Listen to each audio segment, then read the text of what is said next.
Hello, everyone. Brenda here.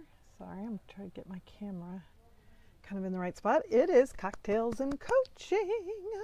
And I've just invited my lovely co host, Jill Angie, in to join me. And here she is. Well, there we go. All right, here she comes. Here she comes. Here she comes to save the day. There she is. Hey, Hi. beautiful. How are I got you? I've got my cocktail. I have my lip gloss, and I am cocktailing on the fly here Okay. um, because I don't know where those last 10 minutes went. But somehow, it was like a quarter to five, and then all of a sudden it was 4:56, and I was like, "Oh shit!" So, Fun. um, yeah. So I'm having just the classic. Oh, I just spilt a little bit. Vodka There we tonic. go. Going classic vodka Excellent. tonic tonight. I love Simple, this. refreshing. Uh, Trying to adjust my lighting here a little bit. I yeah, think that's better. it's very bright on your face. I usually have the opposite problem where my face is always in the shadow. Yeah, There you I go. don't That's like, beautiful. is that good? Okay. Yeah, I yeah, turned off my ring light. I usually have a ring light behind, but yeah.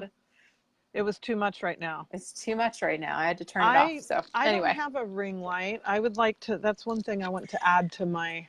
you live in California. Your I whole know fucking state is a ring light. is a ring light. I know. I'm like here in New Jersey. It's Yeah. dark. It's Yes. humid. Yeah, Is it I just. humid today? It's actually Yeah. it's not that bad. It Not was too kind of bad. pleasant today. So All right. Who do we anyway, have? We have at least one other person there, but I get Facebook. It's so inconsistent with whether it tells me who else is on or yeah. not. And then one week when we were doing this, I don't know why this happened, but I couldn't see any of the comments. Only my co-host could. So Yeah. I'm like, okay, well, you're gonna have to read all the comments because I can't see any of them. I Well, don't you know know. what?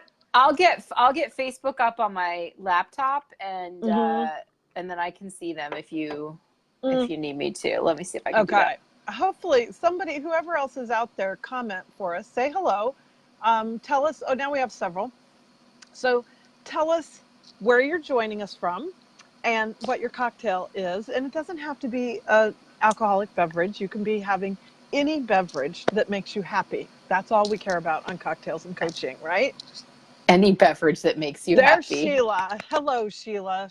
Sheila is a faithful Cocktails and Coaching girl right there. I Love love that. it. I love that. It's so fun when people come back week after week. You're in Louisiana. Okay. I always forget where everybody's from one time to the next. Plus you might be traveling, right? Very true. Yeah, I have a friend and coach today who left for Paris because she's doing a retreat in Paris over the next few Oh, days. So, yeah, I wish I was with her. And you're having flavored water. That's awesome, Sheila. That's so awesome. I love it. I jump all around because sometimes I'm at the beach or whatever, or I've been gone all day since I'm sort of a um, coach about town, these days in my life. I never know where I'm going to be at 5 o'clock on Wednesday. All right, Bethany joining us from Bingham, Binghamton. Binghamton. Thank you. I've even been to Binghamton. I just couldn't say it. New York and drinking delicious H2O. Nice. Way to go. Yes, I have been there. That's very upstate, right? Pretty No. far. No, it's not. It's Okay. so funny because I'm from New York State, and so Okay. like Binghamton is sort of. I mean, if New York is like an L shape, and then at the bottom there's Long Island that sticks out. Yeah. Binghamton's like right around Oh, it's here.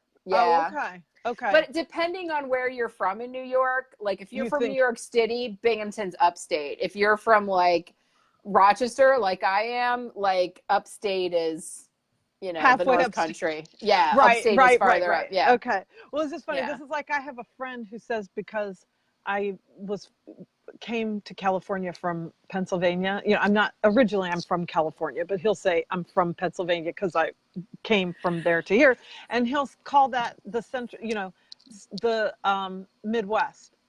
I'm What? like, It's Pennsylvania? we It's kind of pretty touch in the far Atlantic. over Yeah. in Like an 2 hour hours I from can the be Atlantic. in the Atlantic Ocean. How can that be the Midwest? Yeah. You know, Yeah. so it is funny how everybody perceives these things. It's all perspective. It's all perspective. And here's Teresa. Hey, Teresa. She's also another Cocktails and Coaching regular. And one of my, so Jill, you probably don't know this, but a couple of weeks ago, I launched my first a membership community.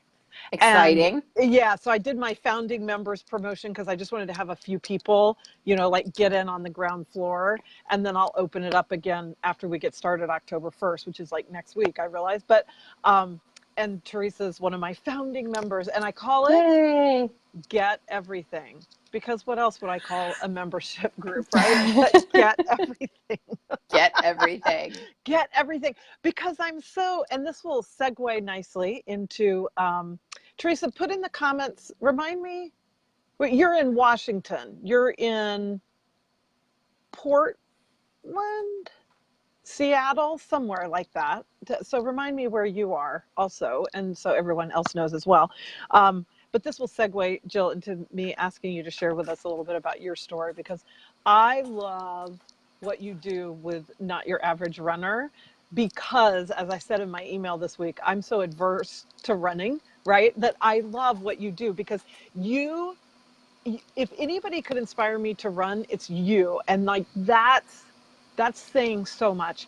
But I think so. I'll finish my statement, which is about Get Everything, which is that, you know, the reason why I created it, and you know me well enough to know this, I'm so passionate about helping people get what they want in life, right? Like Mm-hmm. that's my, you know, with my tagline of live lavishly, I think some people sometimes erroneously think that's about having a lot of expensive things, or, you know, it's kind of a materialistic kind of thing, which it's not. It's about living life on your terms. And so when I wanted to create a membership community, I don't know, Get Everything just came to me, and I thought, ooh, that just sounds juicy and fun. And that's what we're going to do every month, is just tackle those things, because we all have blocks, we all have things that come up in small areas of our lives and big areas of our lives that will take us off course. I mean, that's just being human. There's nothing wrong with us, Mm-hmm. nothing needs to be fixed. It's just being human, and availing yourself of the resources available, like, you know, my membership community or digital programs or whatever you do, Mm-hmm. hiring coaches. I've done plenty of that for myself as well. That's what helps us keep pushing back past, not back, but past our edge, you know, of that comfort zone, where without that, we would not do it. We would stay where we are, and be just a little bit, you know, less than what was really possible for us. And so, oh yes, Teresa, thank you. 30 minutes north of Seattle. So with that in mind, which may or may not have a lot to do with your story, but I really want to hear your story of how you started running and why you started Not Your Average Runner. Okay. So much to tell. Yeah, yeah. So, I mean, I actually started running probably 25 years ago at this point, like Mm-hmm. 95, 96, because I thought it would help me lose weight. Mm, I was mm, wrong. mm. Apparently, you actually need to change how you eat if you want to lose weight. Oh my God, I read that somewhere. I know, I little mean, known you fact. know.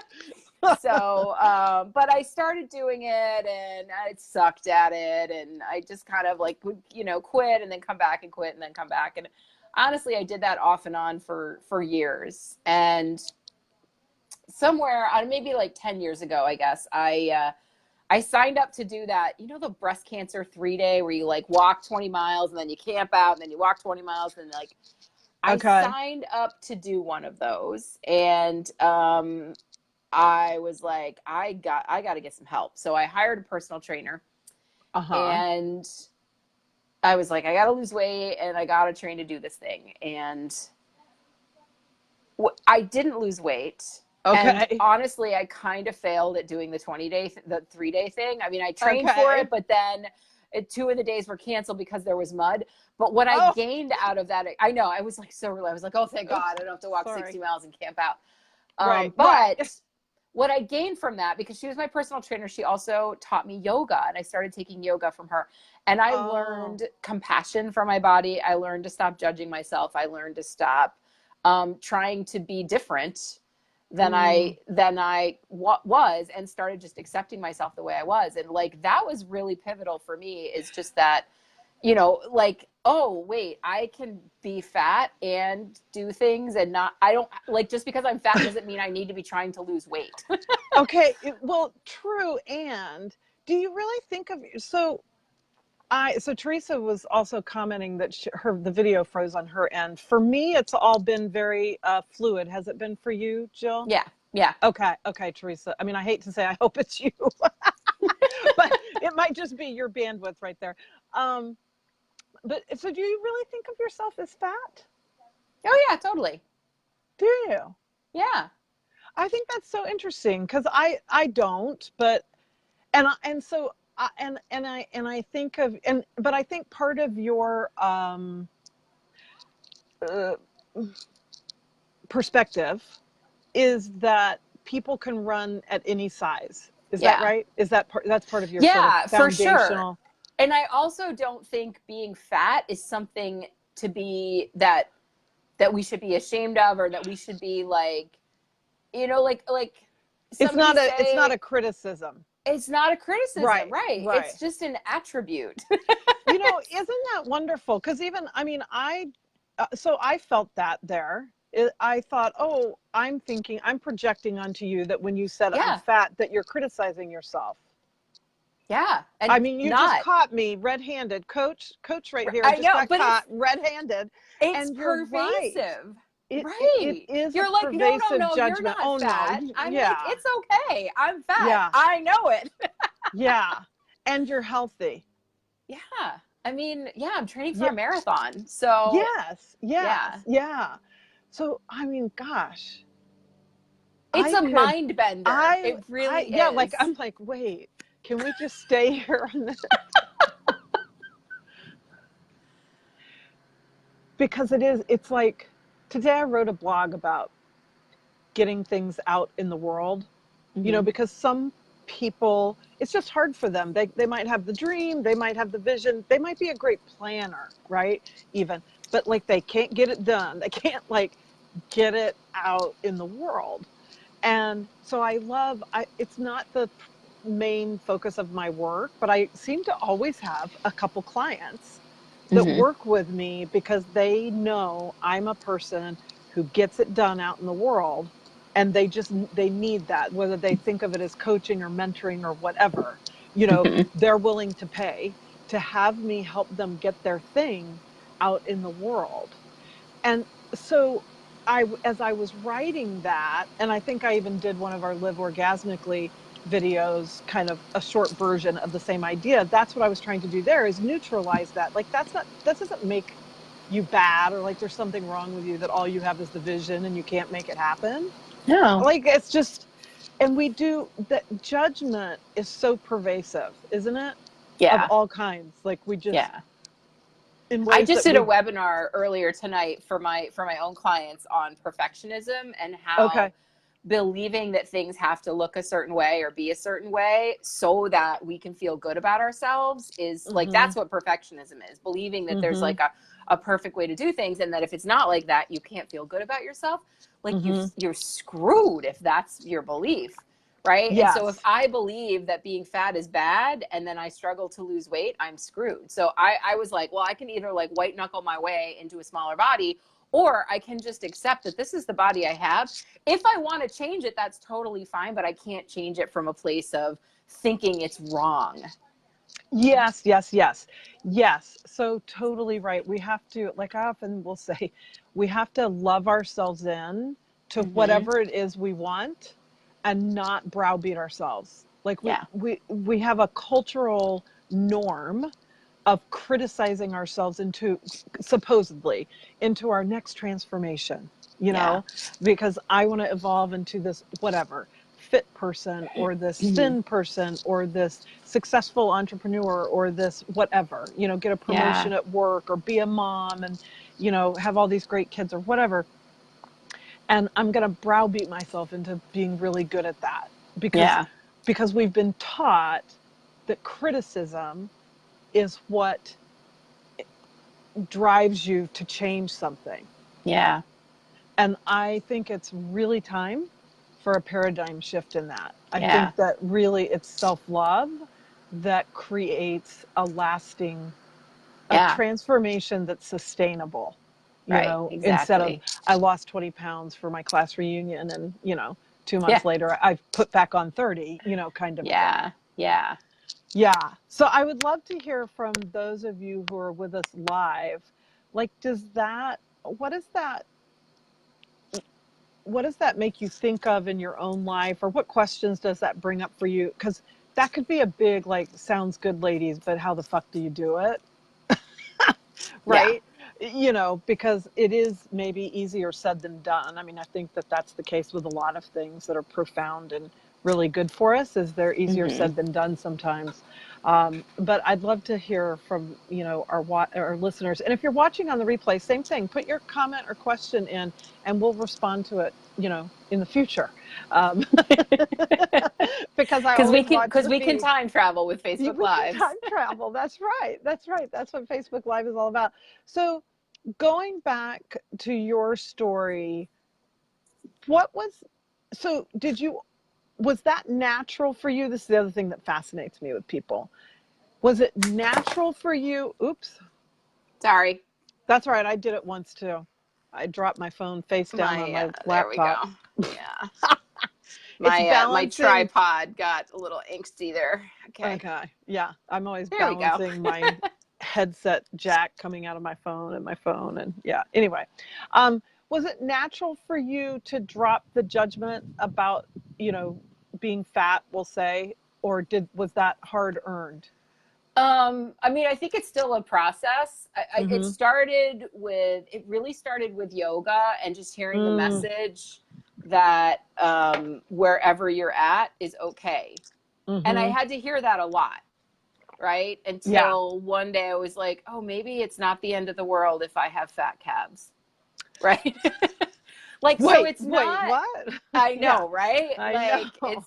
and I think, I think people expect that, you know, when they see somebody talking about self-love, they're like, oh, it's easy for you. You already love yourself. Well, it's a process, right? Like Mm-hmm. you don't just snap your fingers and just make all of the programming and, you know, bullshit stuff that you've taken on board. Like, I'm 51 years old. Like, until I was about 40, I was all in with the, if I'm not thin, I'm worthless Yes. belief Oh, system, right? And yes. it took, and that was like 40 years. And it was, you know, my mom for sure. And, you know, God rest her soul. She Mm, was just teaching me what she'd been taught, right? mm-hmm. Nobody's Mm-hmm. ever going to love you unless you're thin, right? Mm-hmm. And so if that's your belief system, you feel kind of worthless. When you feel worthless, you don't really show up for yourself the way Right. you want to. And your result is, yeah, like you don't have a lot of boyfriends Yeah.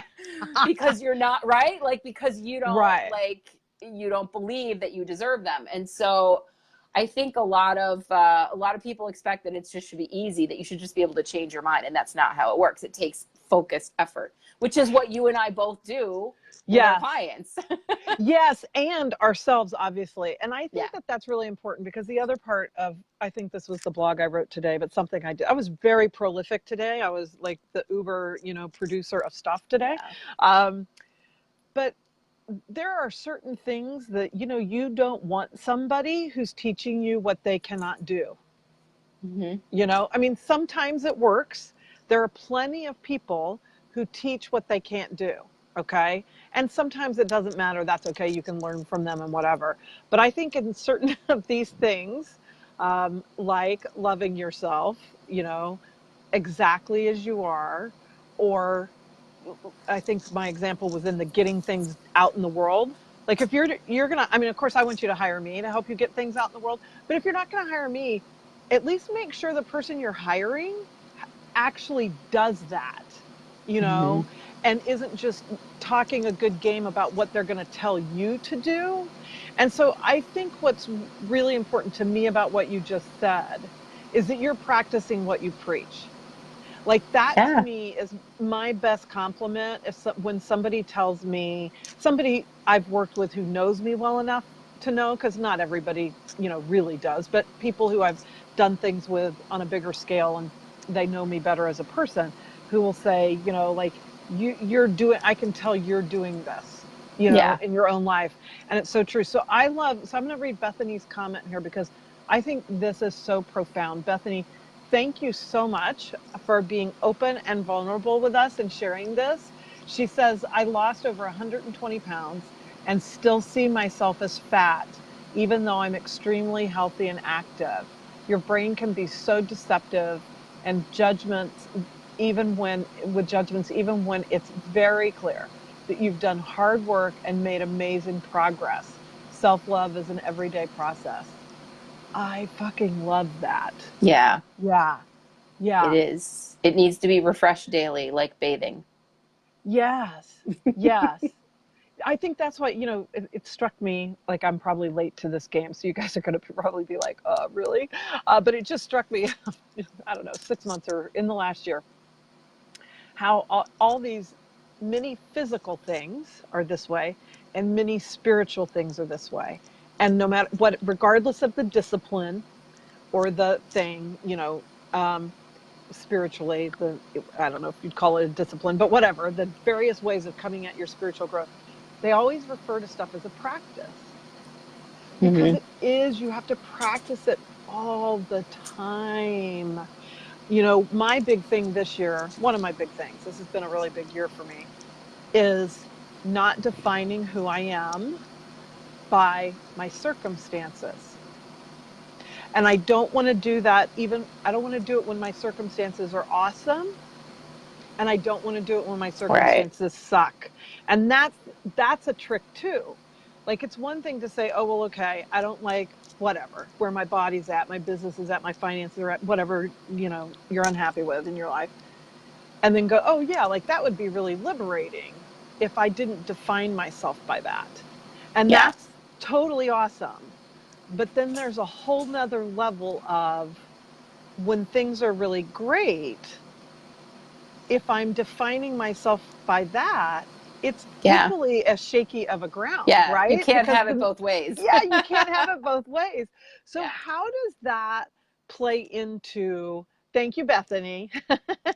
How does that play into what you're doing and how you work with people? And maybe it doesn't, that's fine. These are obviously unrehearsed cocktails and coaching. They're unrehearsed. Um, but I think it's such a powerful dynamic. I'm curious, how that might feed in to what you do. Well, yeah, I know I teach my clients that their thoughts Mm-hmm. create their emotions and that their emotions drive their actions, right? And so Mm-hmm. anytime we want to be taking an action, right, whether it's to go out running or to, like get their work done, to put it out in the world, whatever it is, that action is always driven by an emotion. So if you Mm-hmm. are, if you're thinking thoughts that make you hate yourself, you're Mm-hmm. unlikely to take the actions that you want to do. If Mm-hmm. you're thinking thoughts that make you love yourself, you're more likely to take the actions that you want to do. And Mm-hmm. so like that's kind of like the basic model that I teach with my runners when I'm helping them with mindset, with being motivated and confident and so forth. But it's so interesting because, my clients will come to me, they'll be like, oh, I'm in such a bad mood. I'm thinking, and here are all the thoughts I'm thinking that's creating a bad mood. I'm like, okay, that's great. Like, let's work with that. And then some days they'll come to me and they'll be like, I'm in such a great mood today. I don't know why. And I'm like, it's also because of your thinking. Like, you're just thinking thoughts that like, hey, this is awesome, or I'm really proud of myself. So I think, what I like to teach my clients is that circumstances exist in the world. The amount of money we have in our bank account, the size of our ass, whatever it is, right? Those are literally just circumstances. And then we have thoughts about that are our opinions.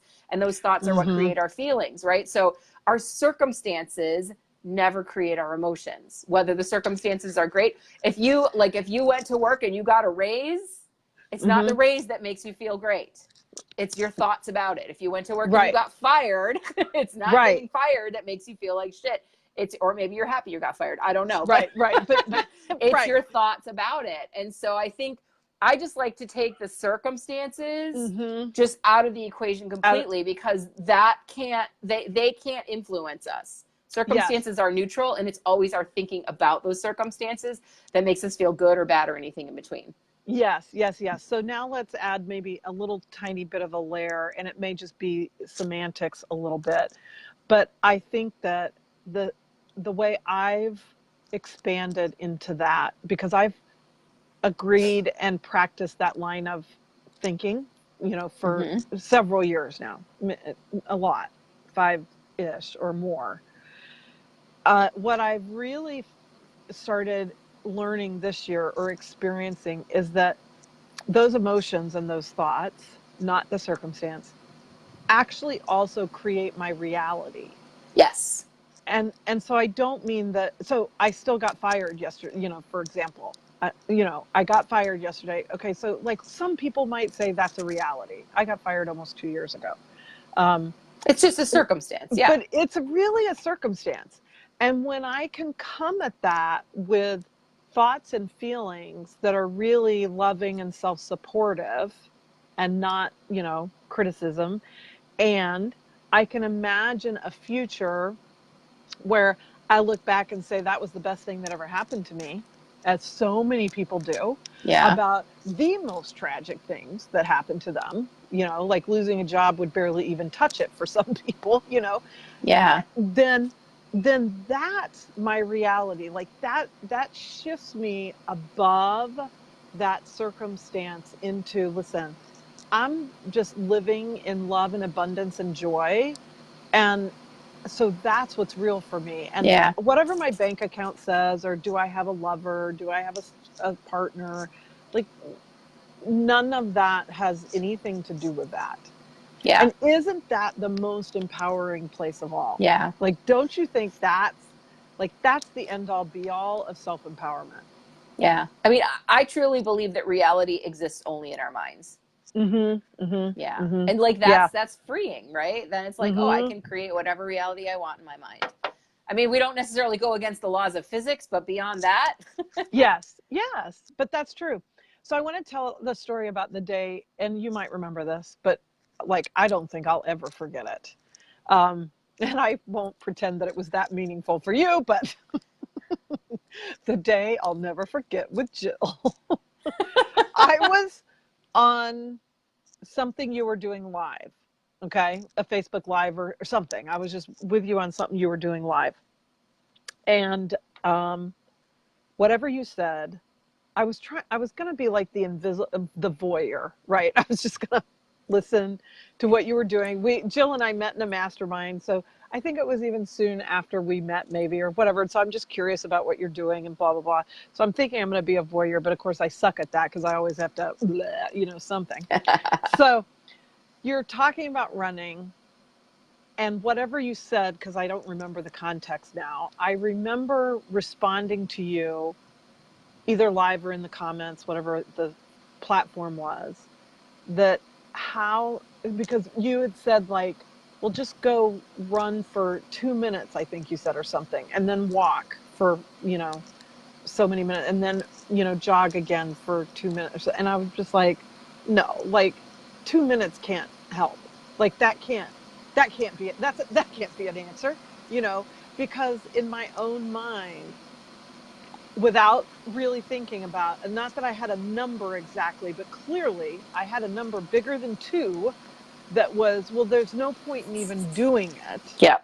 unless I whatever. So that was, you were so just like, no, in a loving way, you're totally wrong. However you said that to me. And I remember just having this shift. Now, I find running specifically to be hard on my joints. Okay. So like running, that the impact of that isn't really my thing. But so let's just put me on an elliptical or something where I don't have impact. The idea that I would do something for 2 minutes and then, whatever, like that was a total paradigm shift to me, because the 2 minutes could lead to 4, could lead to 8, could lead, and like intellectually, I get that. But for my own thing, that was a real shift for me. So I imagine that happens in your line of work a lot. Well, that is what I teach people, is that basically you can start where you're at, and you don't, Mm-hmm. like, nobody expects you to be able to get up tomorrow and go run a 5K, but you can Mm-hmm. go get up tomorrow and run 15 seconds and walk for a minute and run 15 seconds. And like, I like to think about it in terms of a toddler learning to walk, right? Like the Oh, toddler, right.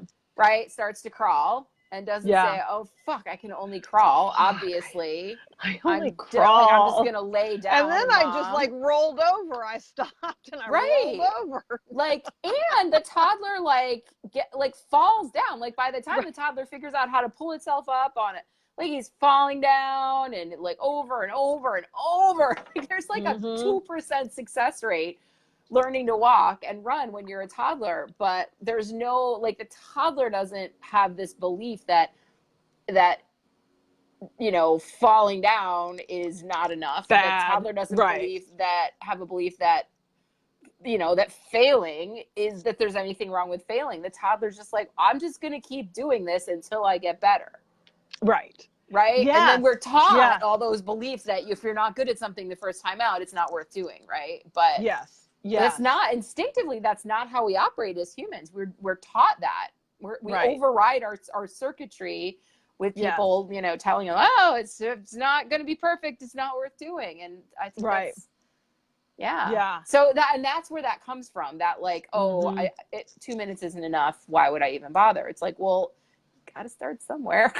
Right. And plus, it is like, I'll just be honest about this, because I'm so open about this being probably still my biggest challenge is anything. Like, we don't even have to use the word athletic. We can even lower it to like movement oriented. Now, when I'm on the beach, Mm-hmm. I'm good because then I can, when I'm at my best, when my natural way of living is creates movement, right? Like, you're in New York City. Like, nobody's getting a cab to go even 10 blocks or 20 blocks. You just walk, right? Yeah. So I don't think anything about it in that kind of setting, or being at the beach and walking a lot on the beach or whatever. So like, when I'm in situations which, at least by my standards, seems very organic to be moving a lot, I'm pretty good with that.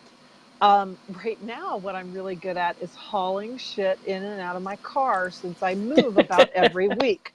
So, every week I'm dragging all my stuff into another Airbnb or someplace I'm house sitting or whatever.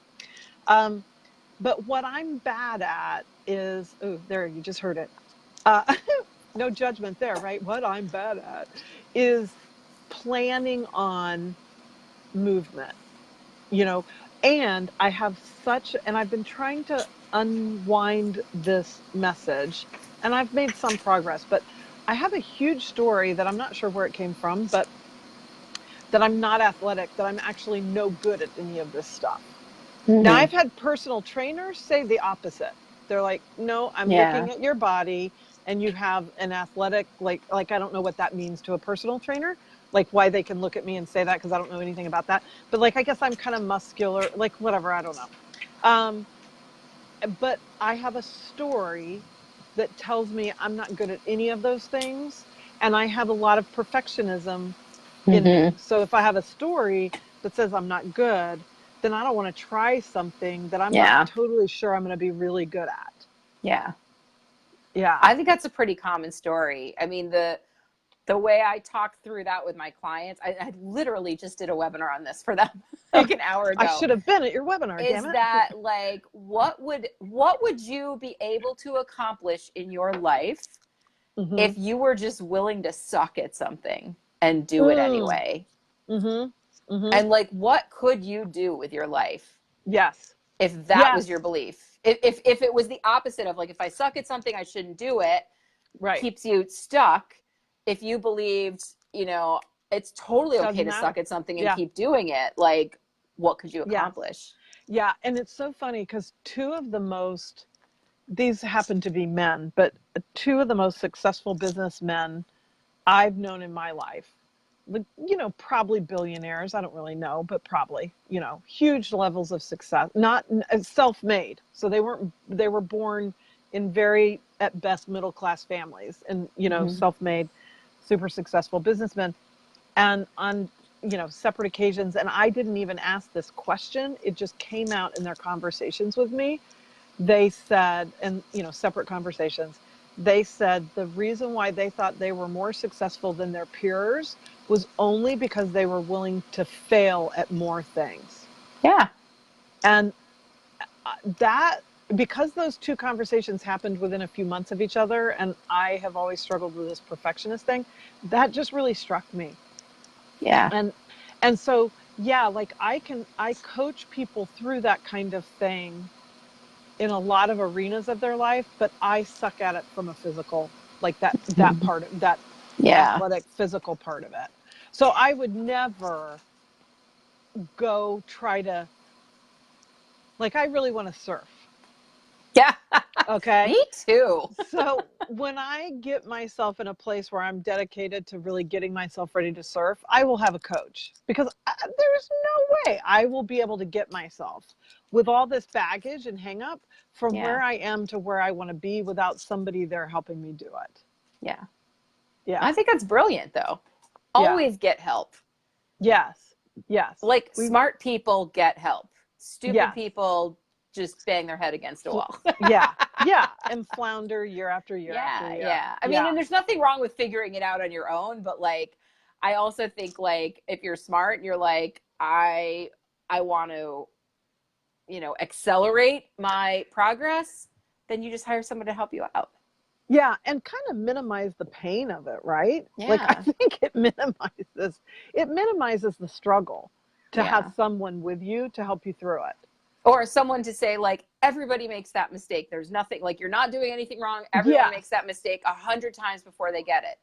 Right? Yes. Like, if you're learning how to surf and you're trying to, like, get up on the board and you fuck it up over and over again, like, your coach is going to say, no, everybody does that. And it takes about 20 tries and then you'll get it. And you're like, oh, well, I can fail 20 times until I get up on the board. That's fine.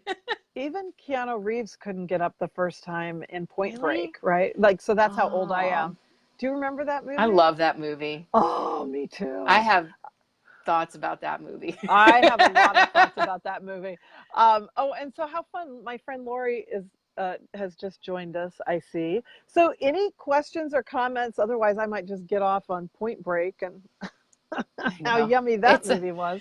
It's a classic. It's all that surfing. And Lori Petty, too. I love Lori Petty. She's beautiful, movie. Like, she's so badass. And yeah.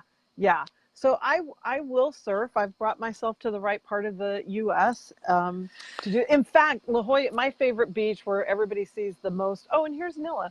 Nilla's my super great friend who's the jewelry designer. I think that I've talked her in to being a Cocktails and Coaching co-host with me next week and talk about, like, her creative process. Like, she makes the most beautiful jewelry and is such a person, like, without this being corny at all, I'm going to say this, this is the most sincere thing I could say, is that every single piece she makes, she just infuses so much love into that piece of jewelry. And I love that, right? Because not everybody puts out their work, whatever kind of work it is, with that kind of, like, energetic, intention and purity. And she really does. So Nilla, now I've outed you. Now I know you wanted to talk about being a co-host, but I think now you're committed to being a co-host. Because I think that is, what you do is very creative. What I do is very creative. I mean, making jewelry is obviously creative, but all of us who are entrepreneurs, like, that's a creative process. Don't you think? Yeah. Do you think, Jill? I completely agree. And it's funny because I always thought I wasn't very creative. And then one day I sat down and I was like, well, I just created a business out of thin air. And every week I create a podcast. And when I work with my clients, I create worksheets for them. I create tools for them. I create events for them. I'm like, so maybe I do Right. create things, right? I'm like, Yeah. It's like, I'll even compare myself in this regard. This might surprise you. It's like when I'm actually on, I love the TRX um, bands or whatever they call those yeah, things. Um, and when I'm actually doing that, it's like, oh, it's like I can feel in my body. Then I can feel that, oh, there might be a latent, athletic person in there somewhere. Because when you engage, and this is why you and I are on the total same page about the action piece, when you engage in the action of something instead of just the mental masturbation of it, even if it's positive mental masturbation, when you get into action around it, that's when you change your experience, and that is so much more powerful than anything going on in your head, even if it's positive. Do you yeah. agree? I do agree. Yeah, because I think a lot of times we think, oh, if I set a goal, I feel really good about, like, I imagine what it's going to be like to achieve that goal, but we don't imagine, we don't like work on our thinking about taking the steps. We are just like, oh, it just Hmm. feels so good to think about I'm, myself I'm standing just on a up on my surfboard. board. Yeah, man, I'm on Yeah. my board. Yeah, Right. And then we yeah, don't like kind of align ourselves with the reality of, like, I'm going to fail at this a lot before I yes, achieve that goal. And we're willing to dream about the goal, but we're not willing to be uncomfortable to get yes. there. And To that get, the oh, action to that's get so there is good. so often uncomfortable. Like, it Yes, sucks. When I yeah. talk to my coach, she's like, yeah, as you're working towards this, you're going to be miserable the entire time. Are you all in? And I'm like 90% of the way there. Yeah, Like, can I be? Is 90% right? good? No, Yeah. I'm with you. I'm totally with you. I'm so convinced there's just going to be a great memoir that comes out of my last couple years. And so I don't have enough hindsight for all of it right this minute. But that's a great way to sort of, summarize it, because it is like, are you willing to stay in the game when it's a lot of not fun, Hmm. you know?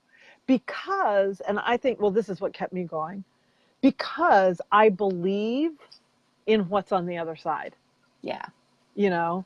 And I Yeah. think that's a huge part of it is believe. And like you're saying, I have my own sort of little 4-step formula that's not completely dissimilar to what you're saying with those thoughts and feelings. And it is all about how we think we're going to feel when we achieve that. How do I imagine I'm going to feel when I'm up on that surfboard? That's actually what I want, even more than I like literally want my feet on a surfboard. Like, it's It's that. everything we do in life is because of how we think it's going to make us feel. Like, Yes. if we want a Mercedes, it's not the Mercedes, right, that we Right. really want. It's the feeling we think we're going to have when we have the Mercedes, or when we Yes. have the, $1 million business, or when we Yeah. finish the marathon, whatever it is. And Yes. so those feelings are available to you when you dream All the about time. having the Yes. thing. Yes. But Yes. it's the getting of the thing that can be It's it's that's the the thing. uncomfortable Yes. part. Yeah. Yes. That's the and everything great. Like, I always work with people, and I know that you do too. Sorry, it's gotten really windy all of a sudden here, and the I wind can is see your blowing my trees are like, yeah, wow. and my phone is blowing too. Um, really high achieving people, which is just basically the only people I work with because they're the only people attracted to me, you know? And I'm sure the same is for you. Like, you don't get there without being willing to put in that part that isn't that fun. Yeah. Nobody, oh, sorry.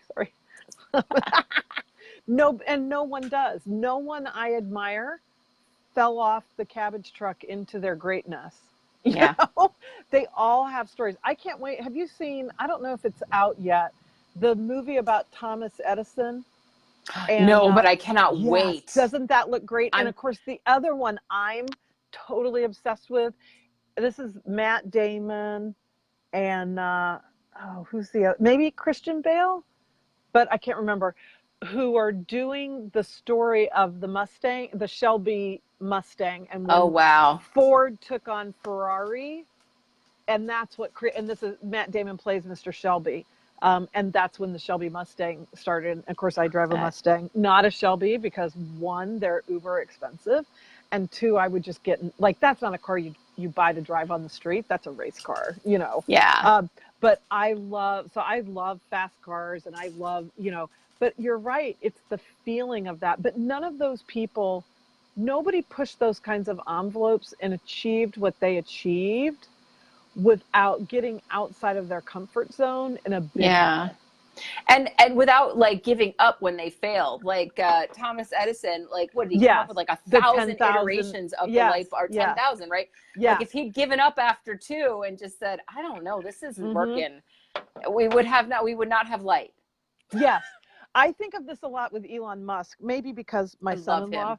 works for SpaceX, I and yeah, has want to meetings know with all the things. Elon. I'm Yeah. obsessed Oh with my gosh. Elon Musk. You have to come visit. You know, the employees can take people on tours. So I've been on a tour of the SpaceX facility, whatever, and they've got all the rockets are laying there in the where they assemble the rockets. I mean, I'm not even that into space, you know, like space I'm exploration, obsessed with whatever. space too. Yeah, so I'm not even. And when he took me on this tour, it was fascinating. So that's in LA. We should have done it when you were here for the MDB retreat. You weren't I that in know. Huntington. You weren't probably an hour, but not that far, closer than you are now. All But right. anyway, when you look at Elon Musk, I mean, for so many years, just with SpaceX, forget the other things he's done. Basically, all he was doing was blowing up shit. You Mm-hmm. know, every rocket he would launch would blow up either literally or fail in some kind Yep. of way. And this guy and he went almost bankrupt.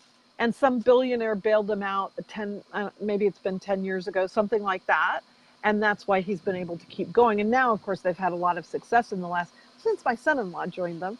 And he's in charge of quality, or I shouldn't say he's in charge, but he has a very high level job in quality.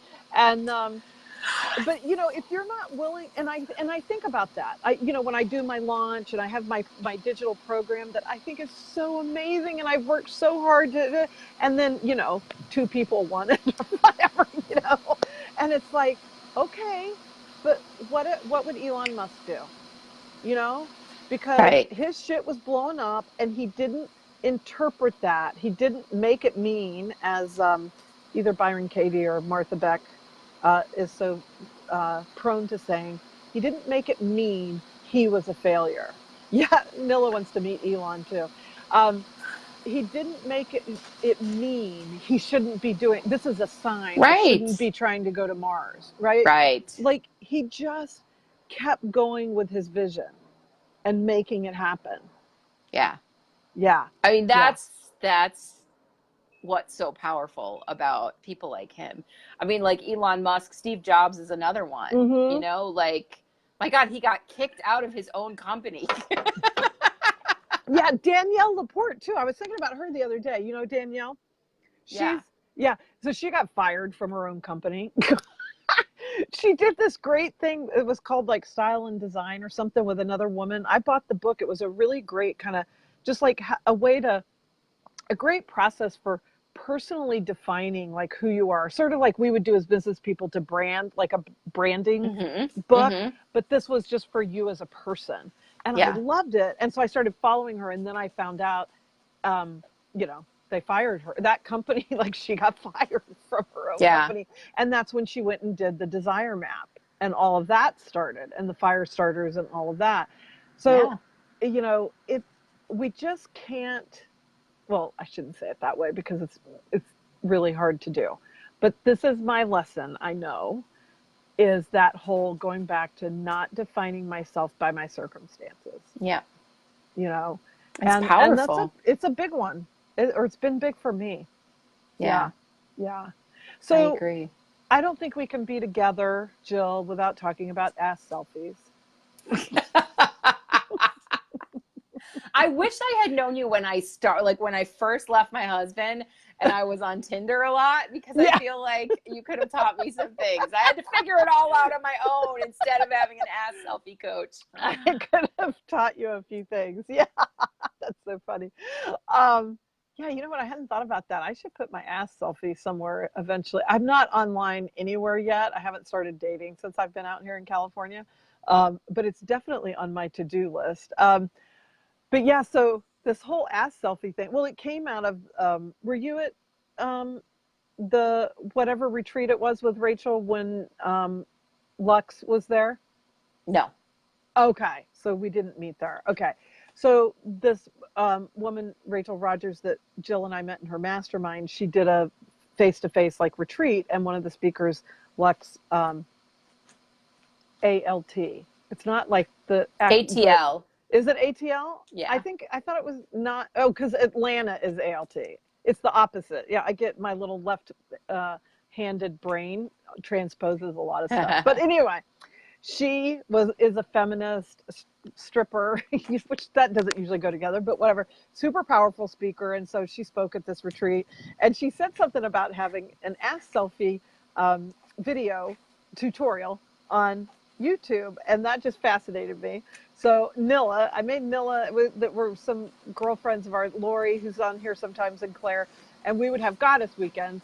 And so I'm like, on this one particular goddess weekend, I'm like, we got to try ass selfies. We're going to watch this tutorial and we're going to do ass selfies. And so we did. And so when Jill had me on the podcast, I guess that was on your Not Your Average Runner podcast, and we talked a lot about sex and just being able to appreciate our bodies exactly as they are. And so I threw out an ass selfie challenge, which a couple of people bravely took me They up on did. and posted their ass selfies, which I totally loved. But I think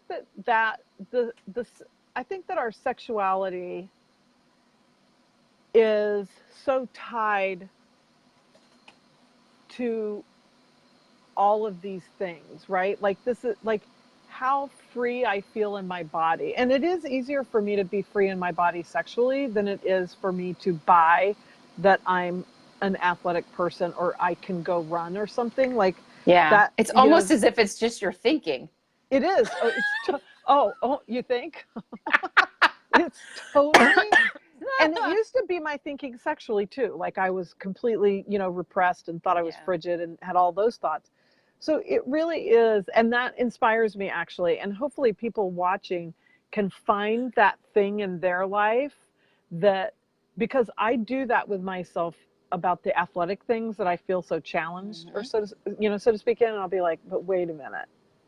If I can go from frigid to sexually really free and super comfortable in my own skin sexually and all that, super confident and da da da da.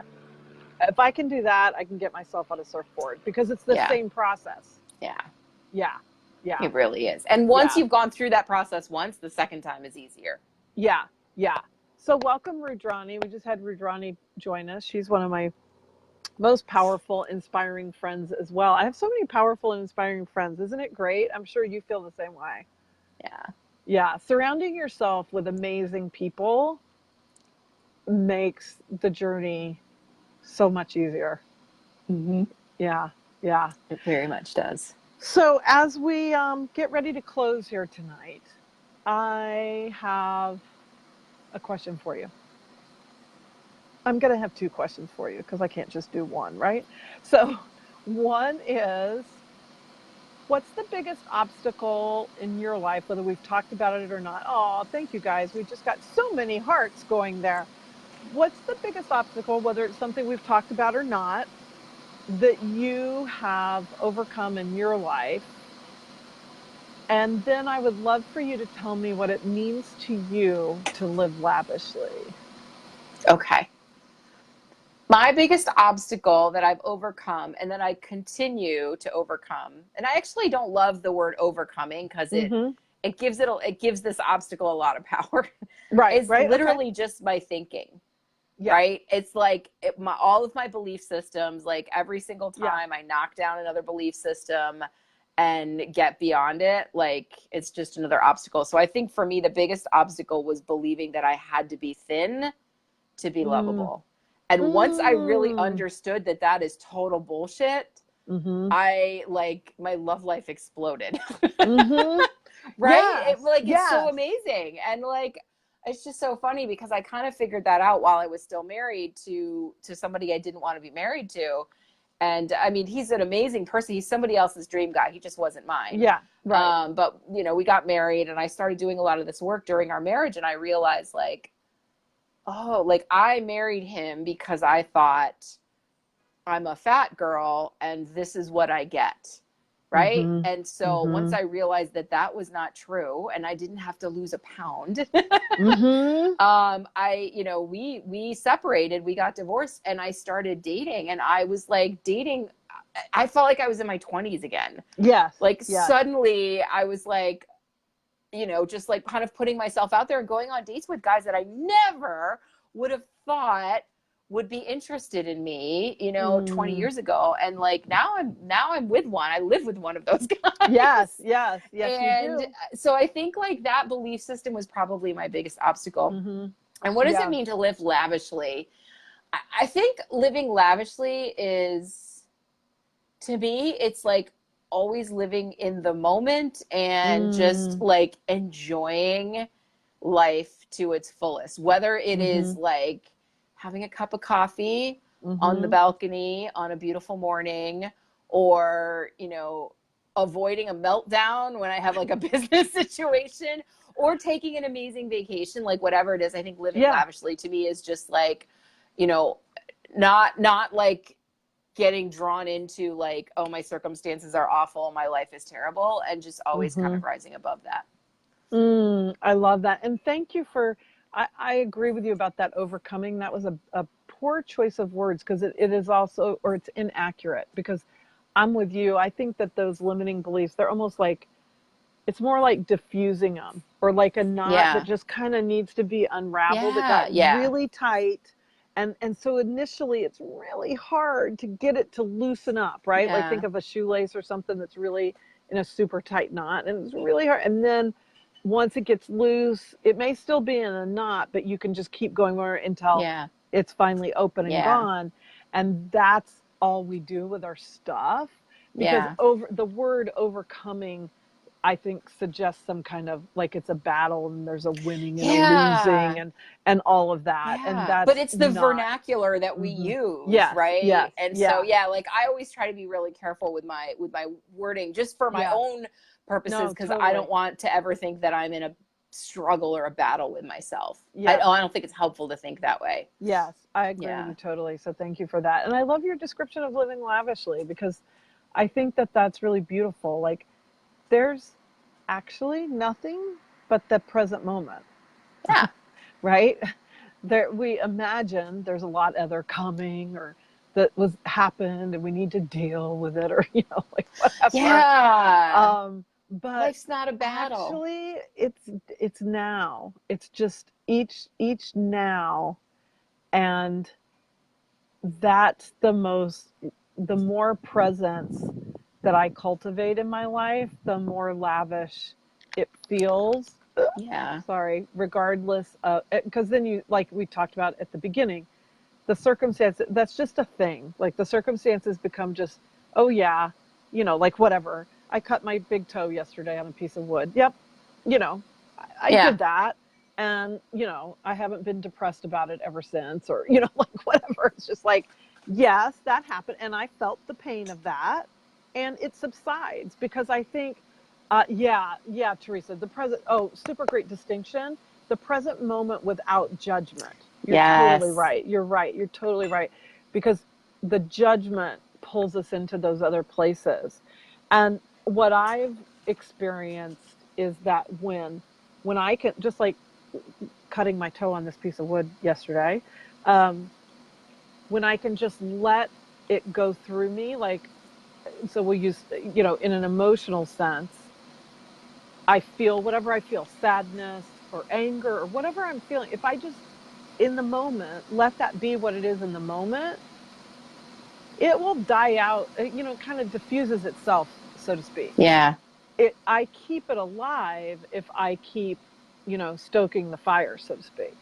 So if I just stay in the present and let it come and go, or come and then go for good, or whatever happens, it processes out much more naturally. Mm-hmm. Mm-hmm. Yeah. Exactly. And that is, that is that is the definition to me of living lavishly. Just, Yeah. loving ourselves, loving others, being in the moment. Yeah. Love that so much. Yeah. Yeah. Oh, thank you so much for your time. I know Thank how busy you. you are. You have a huge community. How many people are in your community? In my membership, about 450 now, but and Yeah. then in my free community, about 13,000. Yeah. Yeah. Yeah. Like, if you want any help in the physical arena, I think whether you're really a runner or not, I think Jill can help you. Like, you can Yeah. help. I mean, like I said, if you can help me, you can help anybody. Yeah. Well, and a great place to start is to listen to the Not Your Average Runner podcast, because that's Hmm. where I teach a lot of the tools that I use with my clients. So I Yeah. would just go Not Your Average Runner podcast. I would just go there and if Yeah. you like F bombs, that's the place to go. Yes. It's Listen, got an most people explicit who warning. okay, that's good. That's good. I know. I think about that when I do, especially in this YouTube series on 100 Days of Living Orgasmically. But I mean, I'm very prone to dropping F bombs as well, Yeah. as you know. So, Jill, will you do me a favor? And whether it's like now, if you can multitask in that way, or when we get off, will you drop the link to the podcast in our Yes, comments so that absolutely. people can be in the comments and just see real quick how to link over to that? Oh yeah, for sure. For Yeah. sure. I'll do Yeah. that right now.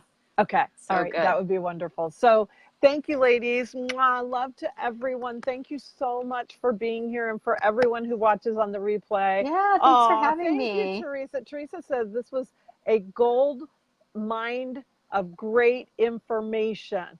There Love we it. go. I love that. So fun. And Nilla loves podcasts, so she will. And Nilla's a great runner. Nilla, she did. She's my friend that did Ragnar. Jill Oh just did a yeah. Ragnar, Nilla. She just got off a Ragnar. Yeah, like that's a A whole. I can't trail even Ragnar. Oh imagine. my gosh. Yeah, I can't even It imagine. was epic. And Yeah. talk about like that, so far Thank out you, of my Bethany. comfort zone, totally sucked at it and had the best time ever and can't wait to go back next year. Oh, awesome. I love That's you how too, I would Lori. sum up my Ragnar experience. Yeah. We were the worst team out there, and we had a blast because we were all willing to just show up and be terrible and still Yeah. have fun, and every moment of it was just amazing. Yeah. Yeah. Yeah. So I'm gonna leave tonight with your question. Like where would life be if I was just willing to suck? That's Yeah. what Martha Beck used to tell us, that in coach training, that's what she told us. Like, you have to be willing to suck. And so I Yeah. adopted it there, and one by one, I bring it on into more areas of my life. But that it's so liberating to just be like, okay, Yeah. I could just suck at this, and that's okay. Yeah. I There's know. a good It's friend. No, okay. you didn't suck. But it's just okay to be bad at something and still do Yeah. it. Yeah. That's right. That's right. So fun. All right, my dear. I love you. Thank you Thank so much. you. And I will upload this to YouTube also.